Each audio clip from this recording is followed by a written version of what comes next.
ये जो है परागकोश की भित्ति की संरचना है। तो इसकी सबसे बाहरी परत जो है अंतःत्वचा कहलाती है। तो ये काले रंग से बनाई गई है, हल्का शेडेड।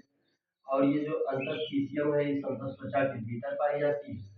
तथा टेपिटम और ये जो है टेपिटम और अंतःस्थिशियम के मध्य में एक जो ये ब्लू कलर की आप देख रहे हैं परत, ये जो है मध्य परत कहलाती है टेपिटम।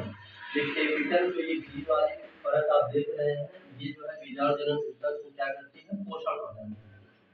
परतों के नाम और उनके कारण, जैसे अंतःत्वचा यहाँ पर सुरक्षा का कार्य करती है। अंतःस्थिशियम क्या करती है, स्फुटन में सहायता। स्फुटन का मतलब होता है किसी चीज का फटना। मध्य परत स्फुटन में सहायता करती है।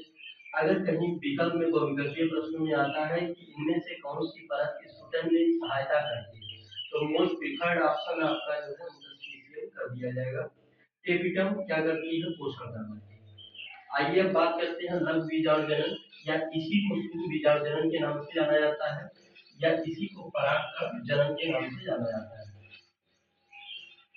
ये जैसे जब एक द्विगुणित लघु बीजाणु मात्र कोशिका में अर्धसूत्री विभाजन होता है, तो चार अगुणित लघु बीजाणुओं का निर्माण होता है। और यह संपूर्ण प्रक्रिया लघु बीजाणुजनन या सूक्ष्म बीजाणुजनन या परागकण जनन कहलाती है। अब बात आती है कि लघु बीजाणु मात्र कोशिका में अर्धसूत्री विभाजन हुआ, तो ये यहाँ पर जो अगुणित लघु जो बीजाणु बने उनको लघु बीजाणु कह दिया गया।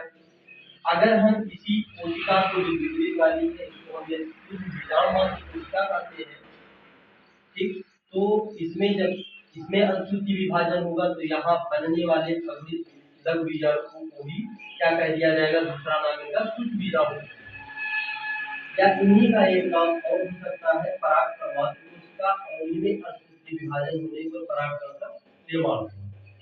अच्छा, ये तीन नाम लिखवाने के पीछे के उद्देश्य ये थे क्योंकि यूपी बोर्ड वाली परीक्षाओं में, काफी बोर्ड परीक्षाओं में कभी कभी नाम बदल के आ जाता है। जैसे बच्चे को अगर लघु बीजाणुजनन बता दिया गया, एग्जाम में सूक्ष्म बीजाणुजनन आ जाता है तो बच्चा कंफ्यूज हो जाता है कि लघु बीजाणुजनन अलग है, सूक्ष्म बीजाणुजनन कुछ अलग हो सकता है, या इन दोनों को हटा करके परागकण जनन आ गया तो इससे बच्चा कंफ्यूज होता है। हालांकि ऐसा नहीं होगा क्योंकि तीनों को एक साथ लिख दिया गया है, आपका कॉन्सेप्ट क्लियर है। ये जो जनन लिखा है ये सारी एक क्या है, प्रक्रियाएं हैं। ठीक, लघु बीजाणु मात्र कोशिका में अंशसूत्री विभाजन होने पर ये चीजें बनती हैं। बात करते हैं परागकण। तो परागकण की दो भित्तियां होती हैं, एक को बाह्य छोर और एक को अंतःछोर कहा जाता है। बाह्य छोर में ही जनन छिद्र पाया जाता है। जनन छिद्र आवृत बीजी पालकों में संख्या में 3 होते हैं।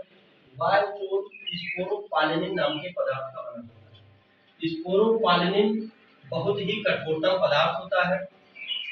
अगर कोई कहता है कि परागकण एक जीवाश्म यानी जीव के अंश के रूप में कहीं दबा हुआ मिला है, तो कहीं न कहीं जीव के अंश के रूप में पाए जाने के पीछे का मुख्य कारण स्पोरोपालिनिन होता है, क्योंकि ये बहुत हार्ड होता है, आसानी से जो है ब्रेक नहीं होता है या इसका अपघटन नहीं होता है समय के साथ, इसलिए ये यथावत जो है इसके भीतर की संरचनाएं हो सकता है कुछ अपघटित हो जाए, लेकिन बाह्य छोर ये बाहर से उसको दृढ़ बनाए रखता है।